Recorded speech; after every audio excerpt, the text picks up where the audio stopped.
आ जन्म कर्म कोटि नाम यज्ञ जप तप क्रिया आ सर्वा सफला देवी गुरु संतोष मात्र।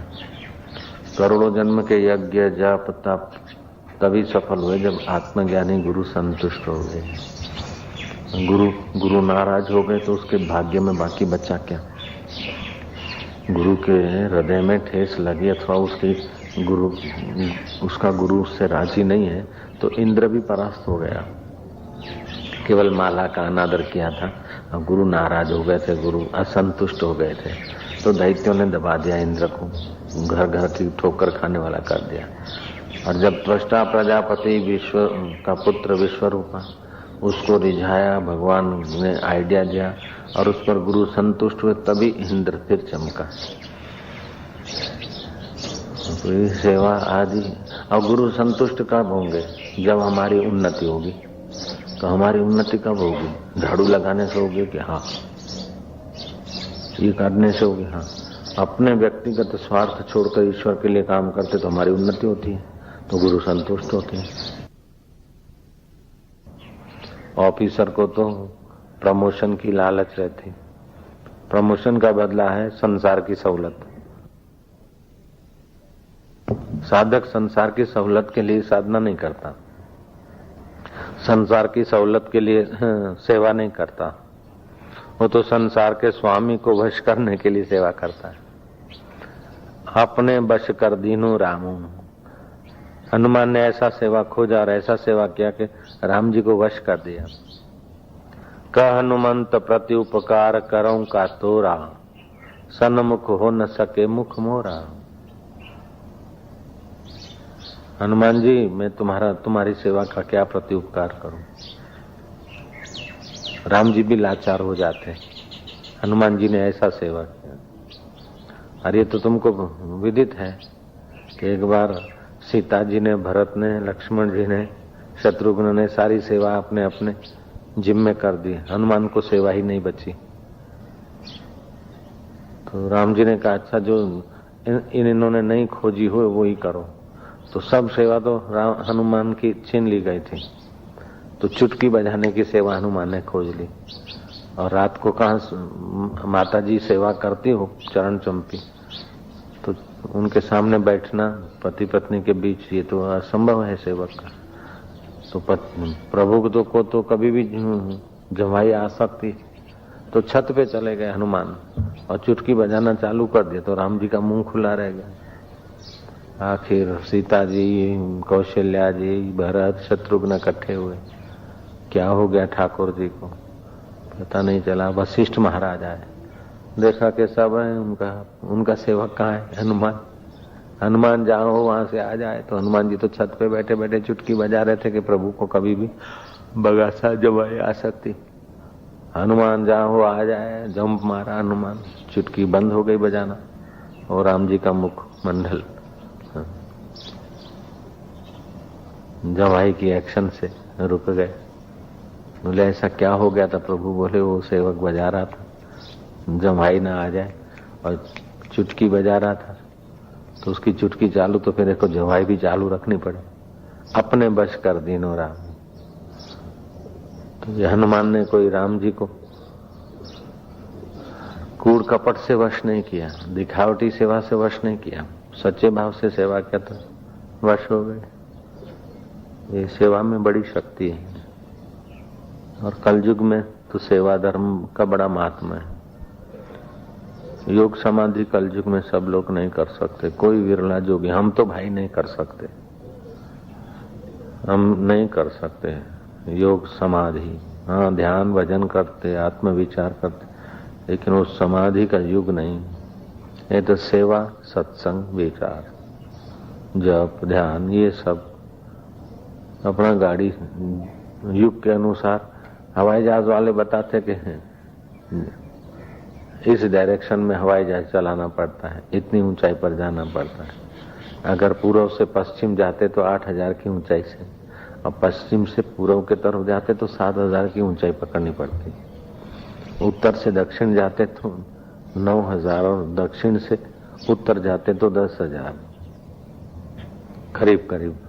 तो इसके भी नियम है। जहाँ कोई सड़क नहीं, कहे कोई ट्रैफिक नहीं आमने सामने, फिर भी हवाई जहाज के चलाने के भी कुछ नियम होते हैं, डायरेक्शन होती है, कुछ पॉइंट होती है कि भाई यहाँ से यहाँ जाना है तो बीच में ये तालाब आता है, बीच में ये पहाड़ी आती है, बीच में ये आता है, फलानी पहाड़ी यहाँ से 25 किलोमीटर रह जाती है। पहाड़ी तो आती तो जरूरी नहीं कि पहाड़ी के सिर पर से चलना अथवा पहाड़ी के दाएं से चलना या बाएं से चलना, नहीं, बाएं से तो बाएं और पहाड़ी रह जाए, हमें यहीं से जाना है। नक्शे में बताया दाएं और पहाड़ी रहेगी और 25 किलोमीटर दूर रहेगी। तो बड़ौदा, इंदौर से बड़ौदा हवाई जहाज चलेगा तो पावागढ़ की पहाड़ी 25 किलोमीटर दूर ही रखकर वो इस ढंग से चलेगा अंदाजन। हालांकि वो पहाड़ी के ऊपर से भी तो जा सकता है और पहाड़ी दाहीं और न रख कर बाहीं और रख के भी तो जा सकता है हवाई जहाज, लेकिन उसमें उसका खर्च ज्यादा होगा, फ्यूल ज्यादा खर्चा होगा, ठीक है ना। तो जब हवाई जहाज को जहाँ कहीं रोक टोक नहीं, इधर से उधर घूम सकता है आराम से, फिर भी पायलट कप्तान लोग जो हैं, कैप्टन लोग उसी नियम के अनुसार चलाते हैं तो आराम से होता है। अगर नियम का उल्लंघन करके चलाए तो फ्यूल खर्च होगा, समय खर्च होगा, और नियम का ज्यादा उल्लंघन करने की आदत पड़ गई तो फिर मौत भी हो सकता है। एक छोटी सी कथा, जरा सी लापरवाही आदमी को कितना बर्बाद कर देती। खीलने लगी, नाल निकला, घोड़ा गिरा, सिपाही मारा और देश हारा। ये बड़ी मशहूर कहावत है। किसी का सिपाही के पास घोड़ा था तो उसको जो नाल लगती है ना घोड़े के पैरों में, तो एक नाल में से खीला एक निकल गया। उसने कहा अच्छा बाकी के तो लगे हैं, एक खीला ठुकवा दूंगा। थोड़ी लापरवाही किया। अपने काम में जो लापरवाही करते हैं ऐसे लोगों के लिए एक घटना है।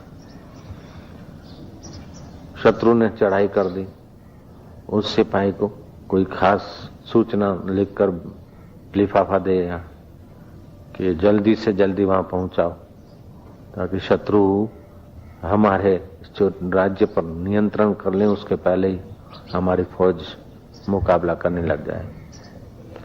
भागा, तेजी से घोड़ा भागा तो जो खिली एक निकली हुई थी तो वो कमजोर हिस्से ने दूसरी खिलियों को कमजोर कर दिया और नाल, घोड़े के पैर से नाल निकल गई और घोड़ा तेजी से भागता था तो घोड़ा ऐसे बुरी तरह गिर पड़ा कि घोड़ा सहित सिपाही मर गया।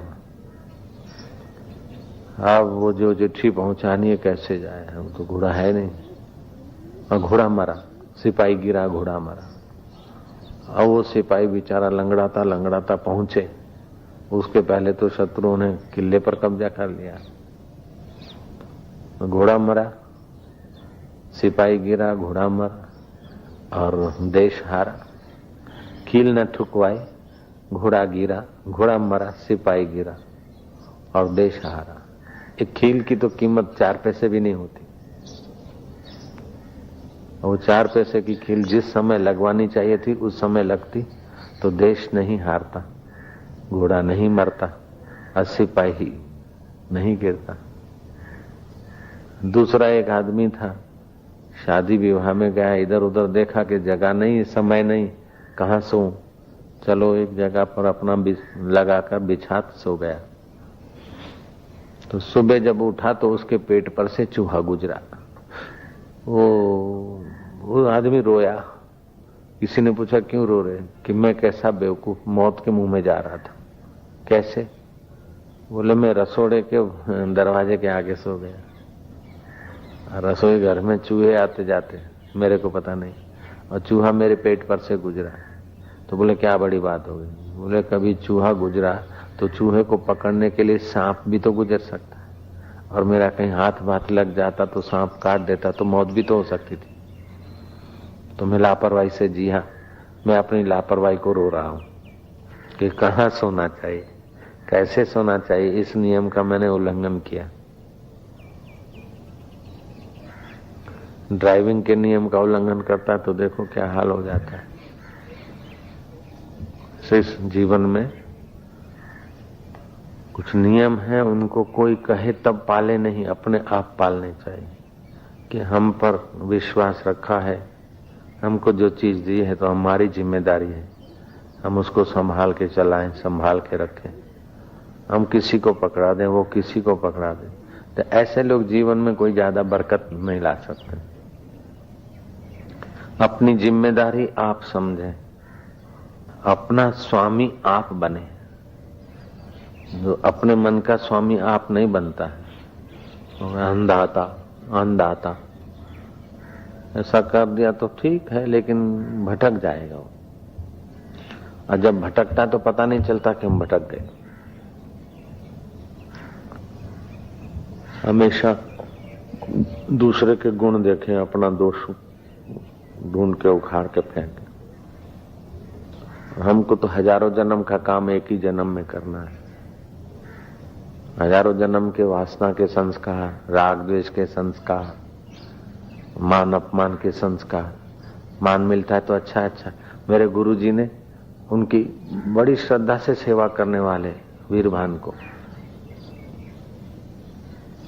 बड़ी बेइज्जती कर दी लोगों के बीच, और बात भी कोई साधारण थी कि कैसे। तो गुरु होते हैं। अब जैसे कुम्हार है ना, तो ठोकता है, ये अंदर हाथ रखता है, तो किस वक्त शिष्य को क्या जरूरत है गुरु जानते हैं। गुरु जी ने जानना माना था मेरा गुरु भाई, लोगों के बीच उठ बैठ करा के और बहुत फटकारा। समय आया जब गुरु प्रसन्न थे तो बोले, गुरु जी उस दिन तो बहुत आपने, और अकेले में मेरे को फटकारते या थोड़ा उठ बैठ कराते तो बोले, वाह भाई लोगों के बीच होती है तो अकेले में फटकार का क्या कीमत। जयराम जी की वाह भाई लोगों के बीच होती है तो बूंदना भर जाता है आम का। तो गलती होती है तो फिर लोगों के बीच फटकारते तब ध्यान रहता, नहीं तो खड़िया पलटन जैसा। चलो गुरुजी ने कह दिया, माफी मांग ली, कान पकड़ लिया, जरा सा कर दिया और रूटीन हो गया। चलो भूल हो जाएगी, माफी मांग लेंगे, भूल हो जाएगी, ये कर लेंगे। ये सब थोड़े कि गुरु की उदारता हो गई तो अपन भूल करते रहो, कान पकड़ लिए, जरा दंड बैठक कर ली, जरा फटकार सह ली। ऐसा नकट्टा होने के लिए नहीं कह रहे। गुरु जब सजा देते हैं तो उसका मतलब है कि हम कितने अपने कार्य से, अपने कर्तव्य से कितने गिर गए। गुरु को सजा देनी पड़ती है, फटकारना पड़ता है, तो सावधान होने के लिए फटकार। ऐसा व्यवहार करे कि फटकार न मिले।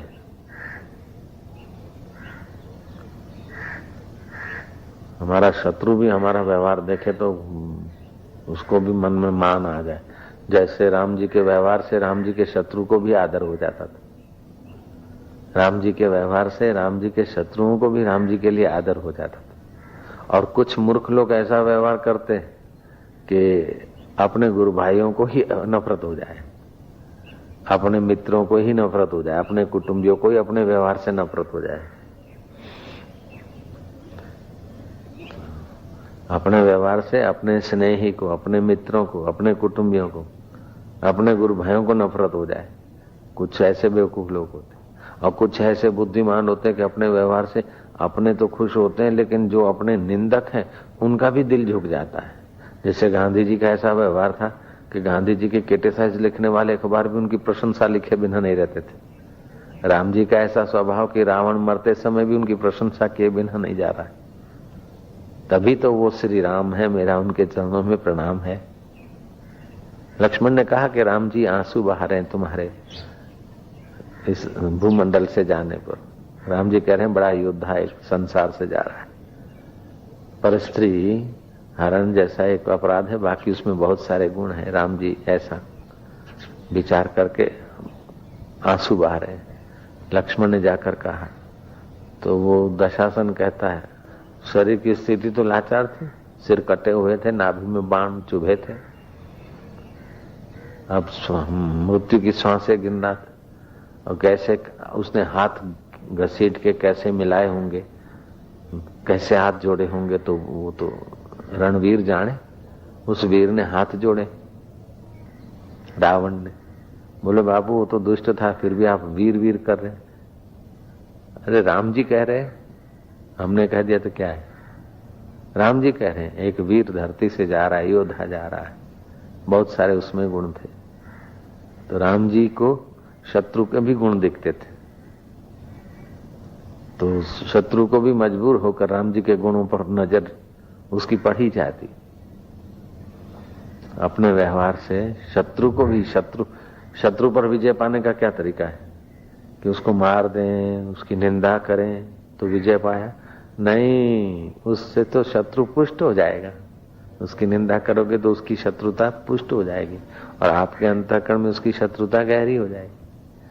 शत्रु नष्ट कैसे होता है कि उसको मार डाला, गोली मार दिया अथवा विश्वासघात करके उसको मार दिया तो शत्रु नष्ट होगा? नहीं, दूसरे जन्म में सवाया बदला लेगा। तो शत्रु नष्ट कैसे हो? शत्रु नष्ट कैसे हो? युधिष्ठिर और राम जी के व्यवहार जैसे। युधिष्ठिर शत्रु के दोषों को ध्यान में नहीं रखते, उनके गुणों पर नजर रखते, और अपने शत्रु के प्रति भी श्री रामचंद्र जी या युधिष्ठिर कभी कटु वचन नहीं बोलते थे। दुर्योधन को युधिष्ठिर महाराज सूर्योधन कहते थे, हालांकि उसका नाम था दुर्योधन, युधिष्ठिर उनको सूर्योधन कहते थे।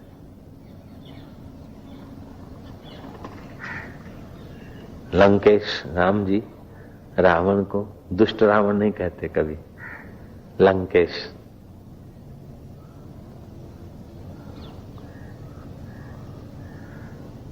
तो कभी भी अपने शत्रु के प्रति भी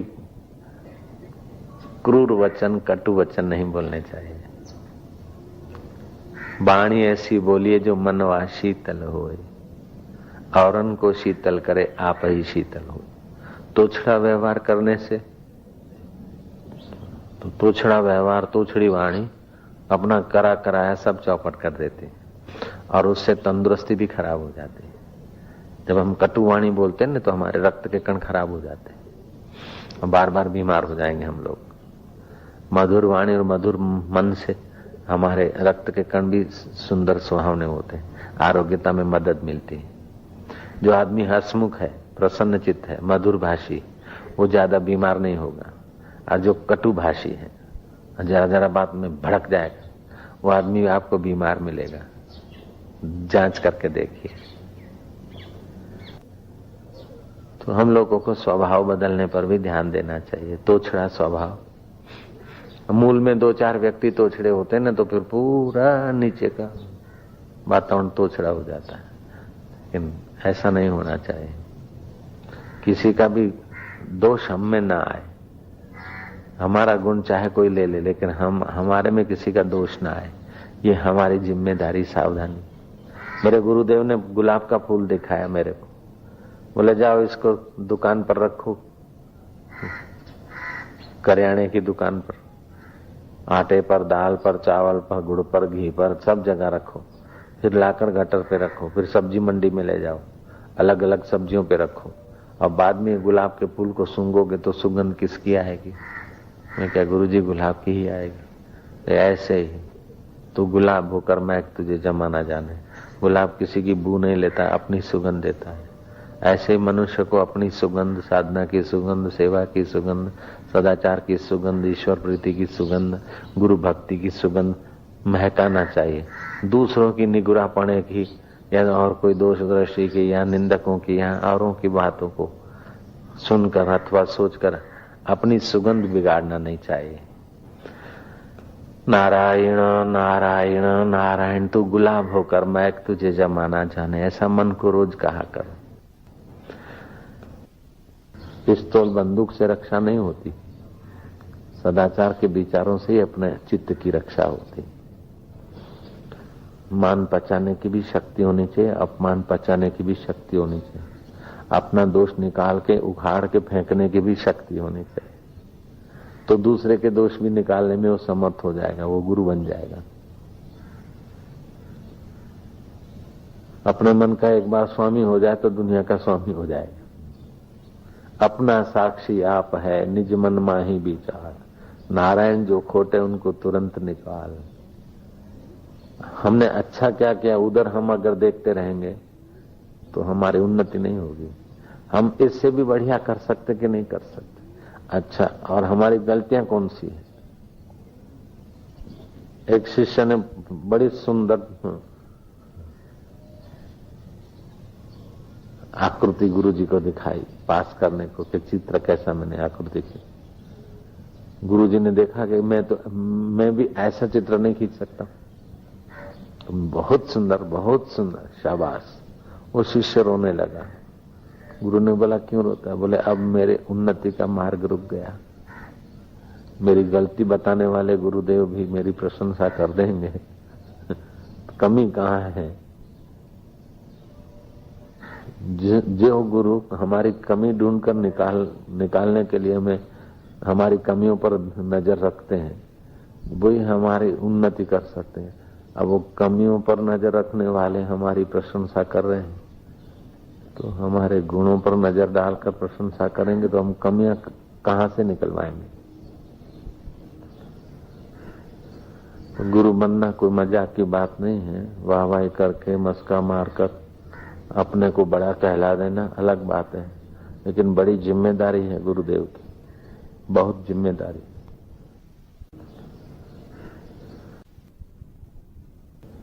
गुरु को तो कभी कभार लगेगा शिष्य को कि गुरु हमारे शत्रु हैं, हम इतना करते हैं और कोई कदर ही नहीं है। तो फिर गुरु कहेगा बेटा तू कदर करवाने को आया कि ब्रह्म बनने को आया? कदर करवानी तो जा फुटपाथ पे थोड़ा सा कुछ काम कर, लोग वाह भाई वाह कर देंगे।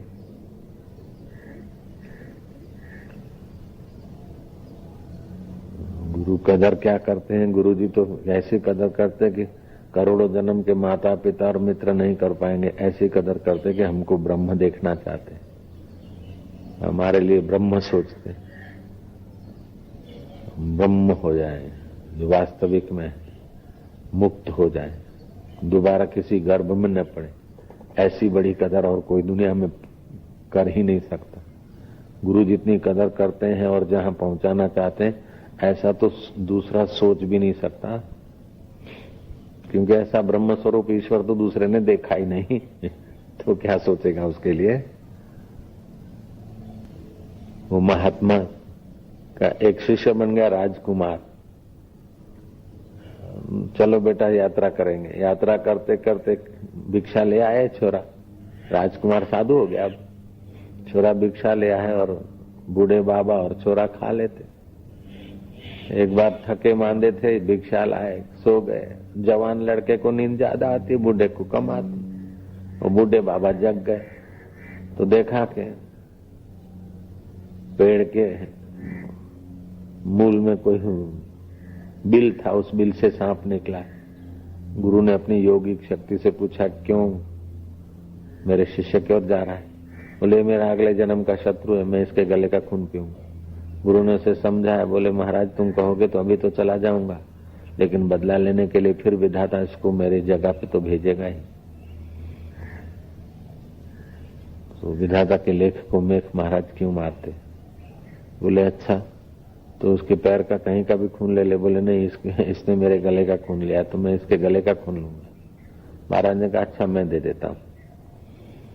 महाराज के पास चक्कू था, जरा उसकी धार तेज की और उस राजकुमार जो साधु बना था, राजकुमार साधु की छाती पर बैठे महाराज, और जरा सा गले का जहां की शर्त थी वहां का चेका मार के थोड़ा बड़ के पत्ते पर खून निकाला, सांप को दे दिया। सांप रवाना हो गया। गुरु ने हंसराज बूटी घोटकर बांध दी, हाथ घुमा दिया, संकल्प कर दिया गहरी नींद।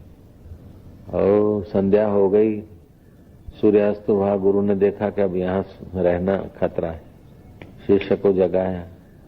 गुरु शिष्य चलने लगे। गुरु बार बार सोचते कि शिष्य कुछ पूछ ले कि गुरुजी मेरी छाती पे बैठे थे, मैंने देखा था, आपके हाथ में चक्कू था, आपने ऐसा क्यों किया, ये सब क्या बांधा है? गुरुजी सोच रहे कि अभी पूछेगा अभी पूछेगा। आखिर गुरुजी ने धैर्य छोड़ा, गुरु का धैर्य टूटा, ऐसा नहीं भाषा होती। गुरुजी ने धैर्य छोड़ा और पूछे कि बेटा अब तेरे को कुछ पूछना है? बोले नहीं। तेरे को कोई शंका है? बोले नहीं। मैं तेरी छाती पे बैठा था, मेरे हाथ में चक्कू था, उस समय तेरी आंख खुली थी, फिर आंख बंद कर दी। कि हाँ गुरुजी। एकाएक छाती पे वजन आया तो आंख खुली, फिर देखा कि गुरुजी मेरी छाती पे है और हाथ में चक्कू है। तो शायद गुरुजी कुछ भी करना चाहेंगे। करोड़ों जन्म ऐसे मर गए, मरने में चले गए तो एक जन्म ये और सही, लेकिन गुरुजी के हाथ से जो होगा वो कोई बुरा नहीं होगा। साधु ते होवे न कारज हानि। तो गुरुजी जब हमने नारियल अर्पण किया, उसका मतलब मैंने सिर अर्पण किया, 2 हाथ जोड़े और मत्था टेका, तो 5 कर्म इंद्रिय, 5 ज्ञान इंद्रिय और 11वां मन, ये तो सब गुरु के हवाले है। अब ये गुरु की चीज है, गुरु कैसे भी इसको काटे मारे है, ये तो गुरु की वस्तु हो गई। तो मैं कौन होता हूँ फरियाद करने वाला, और मैं कौन होता हूँ प्रश्न करने वाला। बस गुरु का संतोष पराकाष्ठा पे पहुंच गया। वहीं बैठे 2 वचन ज्ञान के सुनाए, उसको बोध हो गया, साक्षात्कार हो गया। गुरु के संतोष की पराकाष्ठा। थोड़ा बहुत संतोष तो हम कराते रहते हैं, लेकिन वो कराते कराते ऐसी अवस्था आ जाती कि उस गुरु का हृदय धुल पड़े, तभी ही साक्षात्कार होता है, नहीं तो नहीं होता। ये फल साधनते न होई, तुलसीदास ने कहा। कोई समाधि करके और साधना करके ईश्वर को पा लूंगा, ये कर लूंगा, तो साधना करने वाला तो और मजबूत हो जाएगा। ईश्वर कोई बल का विषय नहीं तो पहलवानों के अधीन होता। ईश्वर धन का विषय नहीं तो धनवानों की तिजोरी में होता। ईश्वर बुद्धि का विषय नहीं तो वकीलों की जेब में होता। ईश्वर सौंदर्य का विषय नहीं तो ललनाओं के पर्स में होता, अथवा तो उनके प्रिय जगह पे होता है। ईश्वर किसी वस्तु का विषय नहीं है, सारे विषय उस परमेश्वर से प्रकाशित होते। उस परमेश्वर में जो प्रतिष्ठित हो गया है, ऐसा ब्रह्मवेता ईश्वर जब पूरा ढूलते हैं तभी ही बोध होता है।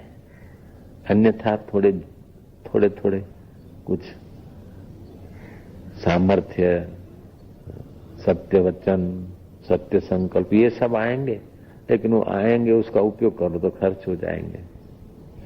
उपयोग नहीं करा तो मैं उपयोग नहीं करता हूं, त्यागी होने का गर्व आ जाएगा। लेकिन बोध हो जाने के बाद ये आए तो क्या, ना आए तो क्या, रहे तो क्या, न रहे तो क्या, जब गुरु का हृदय पूरा ढूल पड़ता है, फिर शिष्य के लिए रिद्धि सिद्धि भी कोई माना नहीं रखती, इंद्र पदवी भी कोई माना नहीं रखती, वैंकुट का वैभव भी कोई माना नहीं रखता। वैसा ब्रह्मवेता हो जाता है। 3 टूक कौपीन की भाजी बिना लूण, तुलसी हृदय रघुबीर बसे, तो इंद्र बापड़ो को उस पद पे गुरुदेव पहुंचाना चाहते। पीतवा ब्रह्म रस योगिनो भूतवा उन्मत, इंद्रोमपि रंकवत भाष्यत, अन्य से का वार्ता। इंद्र भी जहां से रंक जैसा लगता है, उस ब्रह्म पद में गुरु जी प्रतिष्ठित करना चाहते। उसके आगे संसारी लोगों की वाहवाही क्या और संसार की कुर्सी की माना क्या। बड़े में बड़े चक्रवर्ती साम्राज्य की भी कोई महत्ता नहीं रहती। ऐसा वो ब्रह्म परमात्मा, उसमें वो गुरु जी स्थित करना चाहते हैं। इसीलिए गुरु और शिष्य के बीच संघर्ष होने के हजार स्थान है, क्योंकि जो गुरु जानता है, जहां गुरु की अनुभूति है और जहां गुरु पहुंचाना चाहता है, उसकी शिष्य कल्पना भी नहीं कर सकता। फिर भी गुरु शिष्य के बीच जो संबंध है, शिष्य की श्रद्धा और गुरु की करुणा, उससे गाढ़ा चलता रहता है। ये तो गुरु का जो अनुभव है और हमको जहां पहुंचाने चाहते हैं, और शिष्य का जो अनुभव है, जो मन और इंद्रियों से जुड़कर जीना चाहता है, तो कई बार शिष्य के गुरु की धारणा के विपरीत ही विचार होंगे। भी गुरु की करुणा है, चलाते रहते, और शिष्य की श्रद्धा है, चलो गुरु जी है ना, कह दिया, मेरे गुरुदेव ने कहा ना, चलो मेरे गुरुदेव है, मेरे तारणहार है, ऐसा सोचकर वो शिष्य अपना श्रद्धा के बल से चिपका रहता है और गुरु करुणा के बल से उसका हाथ पकड़े रहते। रामकृष्ण परमहंस जैसे महापुरुष में बुद्धिमान समर्पित विवेकानंद की 7 बार अश्रद्धा हो गई, तो और जीवों की क्या बात। 7 बार वो विपरीत हो गए। कभी गुरु ने कृपा करके शंका समाधान कर दिया, कृपा करके पकड़ लिया हाथ, तो कभी विवेकानंद ने ईमानदारी से अपने हृदय की व्यथा सुनाई कि मेरे को तो ऐसा हो गया, आपके लिए अश्रद्धा हो गई, ये हो गया, वो हो गया। अच्छा, तो ये ऐसा है, अटपटा है, बड़ा अनोखा है रास्ता, अज्ञात रास्ता, किसी जन्म में नहीं चले। किसी जन्म में इस रास्ते से पूरे चले होते तो अभी ये जन्म ही नहीं होता, अभी ये शरीर ही नहीं होता, मुक्त हो जाते अपन लोग। इसी जन्म में जो चले हैं और मुक्त आत्मा है, ऐसे महापुरुष ही सद्गुरु हैं, और ऐसे सद्गुरुओं का सानिध्य ही जीवन का सार है।